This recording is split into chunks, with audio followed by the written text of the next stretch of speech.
ನಾನು 4 ಬಾರಿ ಅಧ್ಯಕ್ಷರಾಗಿದ್ದೆ ಕೋಟೆ ತಾಲೂಕು. ಚಿಕ್ಕದರಿಂದ ನೋಡಿದ್ದೀನಿ. ಕೋಟೆಗೆ ಸುಮಾರು ಸರಿ ಒಂದು 10 ಬಾರಿ ನಾನು ಅವ್ರನ್ನ ನಮ್ಮ ಅಧ್ಯಕ್ಷತೆಯಲ್ಲಿ ಬಂದಿದ್ರು. ಅಲ್ಲಿ ಸುಮಾರು ಸರಿ ಬೈಸ್ಕಲ್ಲೆಲ್ಲ ಹೊಡಿಸಿ ರೈತರ ಪರ ಹೋರಾಟ ಮಾಡಿ ಒಳ್ಳೆ ಕೆಲಸಗಳನ್ನ ಮಾಡಿದ್ದಾರೆ. ರಾಜ್ಯದಲ್ಲಿ ನಿಮ್ಮ ಕಡೆ ಎಲ್ಲ ಒಳ್ಳೆ ಅಭಿವೃದ್ಧಿ ಮಾಡಿದ್ದಾರೆ. ಮಿನಿ ವಿಧಾನಸೌಧ ಮತ್ತು ನಮ್ಮ ಹಾಸ್ಟೆಲ್ಗಳು, ಚೆನ್ನಮ್ಮ ಹಾಸ್ಟೆಲ್ಗಳು, ಮುರಾರ್ಜಿ ದೇಸಾಯಿ ಹಾಸ್ಟೆಲ್ಗಳು ತುಂಬ ಅಭಿವೃದ್ಧಿ ಕೆಲಸಗಳನ್ನು ಮಾಡಿ ನಮ್ಮ ಇಡೀ ಯಾರು ಕಾಣೋದು ರೈತ ನಾಯಕರು ಅವರು. ನಮ್ಮ ರೈತರಿಗಾಗಿ ಯಾರು ಮಾಡುವಂಥ ವಿಶೇಷ ರೈತರ ಬಜೆಟ್ ಮಂಡಿಸಿ ನಮ್ಮ ರೈತರಿಗೆ ಏನು ಕೊಡಬೇಕು, ಭಾಗ್ಯಲಕ್ಷ್ಮಿ ಯೋಜನೆ ಇರ್ಬೋದು, ನಮಗೆ ಸೆಂಟ್ರಲ್ ಗೌರ್ಮೆಂಟಿಂದ ಕೊಡ್ತಿದ್ದ ಮೋದಿ ಅವರ 6,000 ರೂಪಾಯಿ 3 ತಿಂಗಳದಕ್ಕೆ ಇವರು ಅದಕ್ಕೆ 4,000 ಸೇರಿಸಿ ನಮ್ಗೆ 10,000 ಕೊಡ್ತಿದ್ದ ಯಡಿಯೂರಪ್ಪನವರು.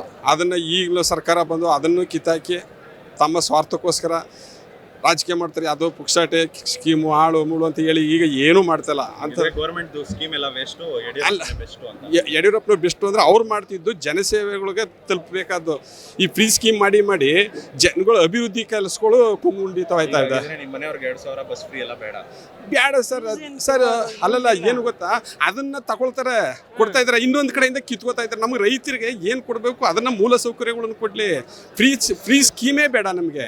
ಬಿಜೆಪಿ ಸರ್ಕಾರ ಖಂಡಿತ ಬರಬೇಕು. 28ಕ್ಕೆ ಬಂದೇ ಬರುತ್ತೆ, 100% 28ಕ್ಕೆ ಬಂದೇ ಬರ್ತಾರೆ. ವಿಜಯೇಂದ್ರ ಅವರು ಚೀಫ್ ಮಿನಿಸ್ಟರ್ ಆಗೇ ಆಗ್ತಾರೆ. ಅದಕ್ಕೋಸ್ಕರನೇ ನಾವು ಹೋರಾಡೋದು ಎಲ್ಲನೂ ಮಾಡ್ತಾಯಿದ್ದೀವಿ. ನಾವು ಹೆಚ್ಚು ಕಮ್ಮಿ 2002ರಿಂದ ಅದಕ್ಕೋಸ್ಕರ BJPಲೇ ಇದ್ದೀವಿ, ಹೋರಾಡ್ತಾನೆ ಇದ್ದೀವಿ. ಖಂಡಿತ 28ಕ್ಕೆ ವಿಜಯೇಂದ್ರ ಅವರು ಮುಖ್ಯಮಂತ್ರಿ ಆಗೇ ಆಗ್ತಾರೆ. ನಮ್ಮ ಸರ್ ಇರೋದು ದೊಡ್ಡದು. ಅವರಿಗೆ ಮಕ್ಕಳಿಗಂತ ಎಲ್ಲ ಎಜುಕೇಷನ್ ಕೊಟ್ಟಿದ್ದಾರೆ, ಎಲ್ಲ ಮಾಡಿದ್ದಾರೆ, ಸೌಕರ್ಯ ಕೊಟ್ಟಿದ್ದಾರೆ. ಬಟ್ ಈ ಹೆಣ್ಮಕ್ಳಿಗೆ ಏನು ಕೊಟ್ಟಿದ್ದಾರಲ್ಲ, ಫ್ರೀ ಸರ್ಕಾರ ಫ್ರೀ ಅಂತ ಎಲ್ಲ ಮಾಡ್ತಿದಾರಲ್ಲ, ಸಿದ್ದರಾಮಯ್ಯವ್ರು ಮಾಡ್ತಿದಾರಲ್ಲ, ಅದು ಅನ್ಪರ್ಸನ್. ಅದು ನಮಗೀಗ ಹೋಗ್ತಿದ್ದೀವಿ, ಒಂದು ಬಸ್ ಹತ್ತಿದ್ರೆ ಬಸ್ ಹತ್ಕೊಳಲ್ಲ, ಎಲ್ಲ ಫ್ರೀ. ನಮಗಿಲ್ಲ, ಏನಂದ್ರೆ ಅವ್ರಿಗೆ ಫ್ರೀ, ನಮಗಿಲ್ಲ. ಮತ್ತೆ ನಾವೇನು ಮಾಡಿದ್ದೀವಿ? ಸರ್ಕಾರದ ಮೇಲೆ ಬೇಜಾರಿಲ್ಲ. ಸರ್ಕಾರ ಹೆಂಗಂದ್ರೆ ಒಬ್ರಿಗೊಂದು ಮಾಡ್ತಾರಲ್ಲ. ನಮ್ಮ ಗೌರ್ಮೆಂಟೇ ಬರೋದು, BJPನೇ. ನಾವು ಯಾವಾಗೂ ಏನು ನಮಗೆ ಯೂಸ್ ಇಲ್ಲ. ಅದು ನಮಗೆ ಬೇಡ, ನಮ್ಗೆ ಬೇಡ. ನಮ್ಗೆ ಯಡಿಯೂರಪ್ಪ ಶಿವಮೊಗ್ಗ ಕಡೆಯಿಂದ ನಮ್ಮದೇ ಜೈ ಅಂತೆ. ನಾನು ಎಲೆಕ್ಷನ್ ಓಟ್ ಹಾಕೋಕ್ಕಿಂತ ಮುಂದೆ ಮುಷ್ಟಿ ಮಾಡಿ ಹಾಕಿರೋ ಬೆಟ್ಟು ಇದು. BJPಗೆ ಬಿಟ್ಟರೆ ನನ್ನ ಸಾಯೋ ತನಕ ಯಾವುದೇ ಹಾಕಲ್ಲ. ಕಮಲಕ್ಕೆ ಹಾಕ್ತೀನಿ. ಕಮಲ ಬಿಟ್ಟು ಬೇರೆಯವ್ರಿಗೆ ಹಾಕಲ್ಲ ನಾವು. ಯಾರು ಇರಲಿ, ದೇಶಕ್ಕೆ ಮೋದಿ ಎಷ್ಟು ಮುಖ್ಯನೋ ಯಡಿಯೂರಪ್ಪ, ವಿಜಯೇಂದ್ರಣ್ಣ, ನಂದು RSS ಇರ್ಬೋದು, ನಮ್ಮ BJP ಸರ್ಕಾರ ತುಂಬ ಒಳ್ಳೇದು ಮಾಡ್ತೀವಿ. ಇವರೆಲ್ಲ ಬಿಟ್ಟಿ ಸ್ಕೀಮು. ಅಜ್ಜಕ್ಕೊಂದು ವೈನ್ ಶಾಪ್ ಇದೆ, ಅಜ್ಜಕ್ಕೊಂದು ಆಸ್ಪತ್ರೆಗಳು ಎಲ್ಲ ಪ್ರೈವೇಟವು ಇದೆ, ಎಲ್ಲ ಇದು. ಆಮೇಲೆ ಎಷ್ಟು ಮೀಟ್ರು, ಯಾವ್ದು ಮೀಟ್ರು, ಮನೆ ಮೀಟ್ರ್ಗಳು. ಇವತ್ತು ಹೊಸ್ದಾಗಿ ಮನೆ ಕಟ್ಟಬೇಕು ಅಂದರೆ 30,000 ರೂಪಾಯಿ ಆಗುತ್ತೆ. ಡೆಪಾಸಿಟ್ ಇಡಿ ಅಂತ ಇದ್ದಾರೆ. ಇವಾಗ ನೆಕ್ಸ್ಟು 28ಕ್ಕೆ ಯಡಿಯೂರಪ್ಪಾಜಿ ಆಯುಷು ಇನ್ನೂ 5 ವರ್ಷ ಅವರೇ ಹೋರಾಟ ಮಾಡ್ತಾರೆ. ಮತ್ತು ವಿಜಯೇಂದ್ರಣ್ಣವ್ರು ಗೆಲ್ತಾರೆ, ಅವರೇ ಮುಖ್ಯಮಂತ್ರಿ ಆಗಬೇಕು. NDA ಸರ್ಕಾರ ಕರ್ನಾಟಕದಲ್ಲಿ ಬರಬೇಕು. ಈ ಕಾಂಗ್ರೆಸ್ ಗಿಡನ ಕಿತ್ತು ಅದ್ರ ಕಾಳುಗಳು ಮೊಳಕೆ ಜರ್ಮಿನೇಷನ್ ಬರಬಾರ್ದದು, ಮತ್ತು ಅಲ್ಲೇ ಬೇರೆಲ್ಲಿ ಉಡಬಾರ್ದದು. ಆ ರೀತಿ ಕಿತ್ತು ಎಸಿತೀವಿ. ಕಾರ್ಯಕರ್ತರು ಇನ್ನೂ ಗಟ್ಟಿ ಆಗ್ತೀವಿ. ವಿಜಯೇಂದ್ರಣ್ಣನ, ಯಡಿಯೂರಪ್ಪಾಜಿನ ಈ ರಾಜ್ಯದಲ್ಲಿ ಪುನಃ ಮುಖ್ಯಮಂತ್ರಿಯಾಗಿ ಪಣ ತೊಡ್ತೀವಿ ಅನ್ನೋದು ನನ್ನ ಆಶೆ. ಇಲ್ಲಿ ಏನಾಗಿದೆ ಅಂತಂದರೆ, ಇವಾಗ ಬಸ್ಗಳು ಫ್ರೀ ಬಿಟ್ಟಿದ್ದಾರಲ್ವಾ, ಬಸ್ಗಳು ಫ್ರೀ ಬಿಟ್ಟಿದ್ದಾರೆ, ಬಸ್ಸಲ್ಲಿ ಜಾಗ ಇಲ್ಲ, ಹೊಸ ಬಸ್ಗಳಿಲ್ಲ, ತುಂಬ ಹಳೆ ಬಸ್ಗಳನ್ನೇ ಇನ್ನೂ ಓಡಿಸ್ತಾ ಇದ್ದಾರೆ. ಮತ್ತು ಇವಾಗ ಮೂಲ ಸೌಕರ್ಯಗಳು ಯಾವುದೂ ಮಾಡ್ತಾ ಇಲ್ಲ. ಮತ್ತು ಏನಾಗಿದೆ ಅಂತಂದರೆ, ಬಿಟ್ಟಿ ಸ್ಕೀಮ್ಗಳು ಕೊಟ್ಟಿರೋದ್ರಿಂದ ಏನಾಗ್ತಿದೆ ಅಂತಂದರೆ, ಜನಗಳಿಗೆ ಸಂಪಾದನೆ ಮಾಡೋಕ್ಕಾಯ್ತಿಲ್ಲ. ಬರೀ ಖರ್ಚು ಮಾಡೋಕ್ಕೆ ದಾರಿ ತೋರಿಸ್ತಿದ್ದಾರೆ ಹೊರತು ಸಂಪಾದನೆ ಮಾಡೋದನ್ನ ಇವತ್ತು ಸರ್ಕಾರಗಳು ಮಾಡ್ತಾಯಿಲ್ಲ.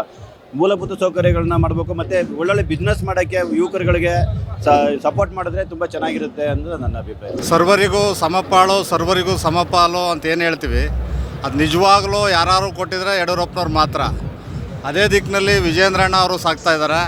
ಅವರು ಮುಂದಿನ ದಿನಗಳಲ್ಲಿ 100ಕ್ಕೆ 100 ಈ ರಾಜ್ಯದ ಮುಖ್ಯಮಂತ್ರಿಯಾಗಿ ಏನು ಹೇಳ್ತೀವಿ, ಈಗ ಸರ್ವರಿಗೂ ಸಮಪಾಲು ಅಂತ ಅದೆಲ್ಲರನ್ನೂ ಹಂಚ್ತಾರೆ ಅನ್ನೋ ಆಶಾಭಾವನೆಯಿಂದ ಅವ್ರನ್ನ ಈ ಸರಿ 28ಕ್ಕೆ 100ಕ್ಕೆ 100 ಮುಖ್ಯಮಂತ್ರಿ ಮಾಡಬೇಕು ಅಂತ ನಮ್ಮ ವರುಣಾ ಕ್ಷೇತ್ರ ಜನ ಹಾಗೂ ಕರ್ನಾಟಕದ ಜನತೆ ತುಂಬ ಇಷ್ಟಪಡ್ತಾರೆ. ವರುಣಾ ಕ್ಷೇತ್ರಕ್ಕೆ ಕರಿತಿದ್ದೀರಾ ವಿಜಯೇಂದ್ರ ಅವರು? ಕರಿತಾ ಇದ್ದೇವೆ. ಬರ್ತಾರೆ ಅನ್ನೋ ಗ್ಯಾರಂಟಿನೂ ಇದೆ. ಬಂದರೆ 100ಕ್ಕೆ 100 ಗೆಲ್ಲಿಸ್ತೀವಿ ಅವ್ರನ್ನ. ಸರ್ ವರ್ಣದಿಂದ ಸರ್ ನಾವೇನ ಅಂತ ಹೇಳಿದ್ರೆ, ಯಡಿಯೂರಪ್ಪನಾಗಿ ವಿಜಯೇಂದ್ರ ಅವರು ಹಂಗೆ ಬಂದು ಬೆಳೆದು ಮುಖ್ಯಮಂತ್ರಿ ಆಗಲಿ, ನಮ್ಮ ವರ್ಣಾ ಕ್ಷೇತ್ರದಿಂದ ಅಭ್ಯರ್ಥಿಯಾಗಿ ಗೆದ್ದು ಮುಖ್ಯಮಂತ್ರಿ ಆಗಲಿ ಅಂತ ನಾವು ಬಯಸ್ತೀವಿ ಸರ್. ಅವರು ಮುಂದೆ ಅವರು ಬರ್ತಾರೆ ಸರ್, ಎಲ್ಲದಕ್ಕೂ ಬರ್ತಾರೆ.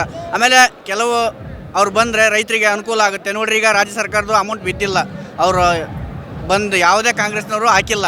ಅವ್ರು ಬಂದರೆ ಬೆಳೆ ಸಾಲ ಮನ್ನಾ ಮಾಡ್ತಾರೆ. ಆಮೇಲೆ ರೈತರಿಗೆ ರಾಜ್ಯ ಸರ್ಕಾರದ ಅಮೌಂಟ್ ಇಲ್ಲ, ಅವ್ರು ಬಂದು ಕಿಲಿಗೆ. ಆಮೇಲೆ PM ಇಂದ ಮೋದಿಜಿ ಅಮೌಂಟ್ ಬರ್ತಾ ಇದೆ, ರೈತರಿಗೆ ಭಾಳ ಅನುಕೂಲ ಆಗುತ್ತೆ ಅದು. ಆಮೇಲೆ ನಮ್ಮ ಕಡೆ ಎಲ್ಲ, ನಮ್ಮ ಭಾಗದ ಹಳ್ಳಿಗಳಿಗೆಲ್ಲ ಕೆರೆ ನೀರು ಬಿಟ್ಟು ಅದನ್ನು ಚೂರ ಹೊಳೆಯಿಂದ ಬಿಟ್ಟು ವ್ಯವಸ್ಥೆ ಅದು ಕೂಡ ಚೆನ್ನಾಗಿದೆ ಸರ್. ನಮ್ಮ ಯಡಿಯೂರಪ್ಪಾಜಿಯವರು ಬಂದರೆ ಭಾಳ ಅನುಕೂಲ. ವಿಜೇಂದ್ರಣ್ಣವರು ಬರಬೇಕು. ನಾವತ್ತು ನಮ್ಮ ಬರ ಎಲ್ಲದನ್ನೂ ಕೂಡ ಅವರು ನಿವಾರಿಸ್ಕೊಂಡು ಹೋಗ್ತಾರೆ. ಭಾರಿ ಚೆನ್ನಾಗಿ ಅನುಕೂಲ ಆಗುತ್ತೆ ಅಂತ ನಾನು